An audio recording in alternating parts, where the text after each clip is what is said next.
Drama serial है जो बहुत ही इंटरेस्टिंग मोड पर आ चुका है। इसके आने वाले एपिसोड में आप देखेंगे कि महक अपनी सास सीरत से कहेगी कि मैंने आप जैसी कमजर्फ और शातिर औरत आज तक नहीं देखी जो अपने ही सगे बेटे की खुशियां खा चुकी हो। पहले आपने अपने बेटे से मुझे दूर रखने के लिए साजिशें चली, आपने और जीनिया ने क्या कुछ नहीं कहा और फरियाल के बारे में भी मेरे जहन में गलत फहमियाँ डाली और अब भी मेरे और जरार के दरमियान में फरियाल को लाकर शक की दीवार खड़ी की ताकि आप मुझे और जरार से दूर कर सके। लेकिन इसमें भी आप कामयाब नहीं हुई। शुक्र करें कि उस दिन मैं चली गई और फरियाल और जरार की बातें मैंने अपनी कानों से सुन ली और मुझे तो इस बात की समझ नहीं आती कि मैं कैसे आपकी बातों में आ गई, क्योंकि मुझे और जरार को एक करने में उस फरियाल उनकी माँ का ही हाथ है। वो लोगों ने ही, उन दोनों ने ही मेरा रिश्ता लेकर आए थे और मेरी शादी जरार के साथ हुई थी और जरार ने फरियाल पे मुझे फोकियत दी थी।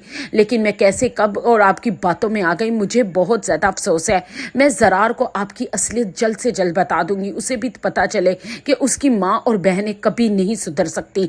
और दूसरी तरफ आप देखेंगे कि जीनिया बहुत चालाक है और इसका प्रोड्यूसर अब वो एक ऐसी गेम डालेगा शहराम के सामने कि शहराम जीनिया को दोबारा जॉब करने की इजाजत दे देगा। और दूसरी तरफ जीनिया भी अपनी चालाकियों से बाज नहीं आ रही। उसे फरियाल और अपनी नंद शांजे से नफरत है और वो किसी कीमत पर भी अपने हस्बैंड के ऑफिस में उसे नहीं देखना चाहती।